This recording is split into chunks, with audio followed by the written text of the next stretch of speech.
بسم اللہ الرحمن الرحیم۔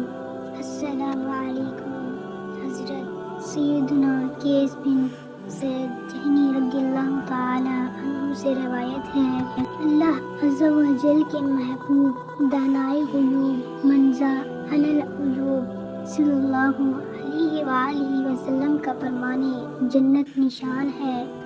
جس نے ایک نفلی روزہ رکھا اللہ عز و جل اس کے لیے جنت میں ایک درخت لگائے گا جس کا پھل انار سے چھوٹا اور سیب سے بڑا ہوگا،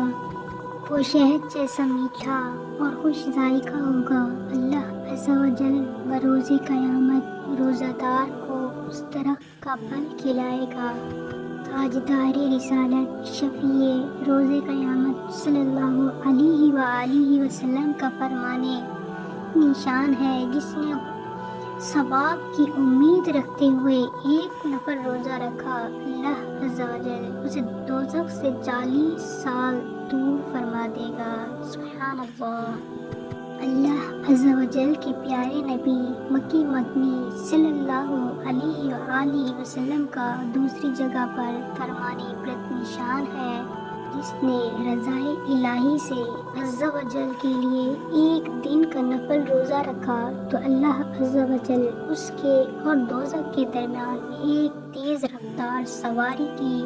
50 سال مسافت کا فاصلہ فرما دے گا۔ اللہ عز و جل کے پیارے نبی،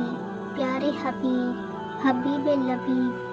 ہم گناہوں کے مریضوں کے طبیب صلی اللہ علیہ وآلہ وسلم کا فرمانے روبت نشان ہے، اگر کسی نے ایک دن نفل روزہ رکھا اور زمین بھر سونا اسے دیا جائے، جب بھی اس کا ثواب پورا نہ ہوگا، اس کا ثواب تو قیامت ہی کے دن ملے گا۔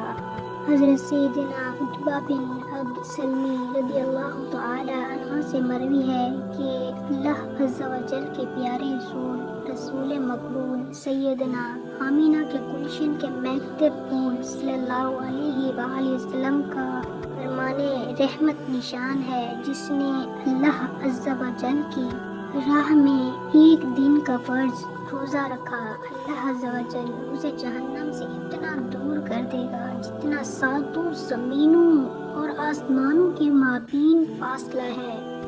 اور جس نے ایک دن کا نفل روزہ رکھا اللہ عز و جل اسے جہنم سے اتنا دور کر دے گا جتنا زمین و آسمان کا درمیان فاصلہ ہے۔ سبحان اللہ۔ ایک بار آپ بھی بول دیجئے سبحان اللہ۔ حضرت سیدنا ابو ہریرہ رضی اللہ تعالی عنہ سے روایت ہے کہ نبی کریم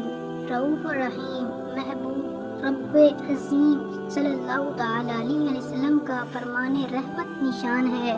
جو اللہ عز و جل کی رضا کے لیے ایک دن کا روزہ رکھتا ہے، اللہ عز و جل اسے جہنم سے اتنا دور کر دیتا ہے جتنا فاصلہ ایک کوا بچپن سے پورا ہو کر مرنے تک مسلسل اڑتے ہوئے طے کر سکتا ہے۔ ایک اور جگہ پر ارشاد ہے، حضرت سیدنا ابو امامہ رضی اللہ تعالی عنہ فرماتے ہیں، میں نے عرض کی یا رسول اللہ صلی اللہ علیہ وآلہ وسلم، مجھے کوئی عمل بتائیے، تو ارشاد فرمایا روزے رکھا کرو کیونکہ اس جیسا عمل کوئی نہیں۔ میں نے پھر عرض کی مجھے کوئی عمل بتائیے، فرمایا روزے رکھا کرو کیونکہ اس جیسا کوئی عمل نہیں۔ میں نے پھر عرض کی مجھے کوئی عمل بتائیے، فرمایا روزے رکھا کرو کیونکہ اس کا کوئی مثل نہیں۔ سبحان اللہ عز و جل، کتنا خوش نصیب وہ مسلمان ہے جس کو روزے کی حالت میں موت آئے۔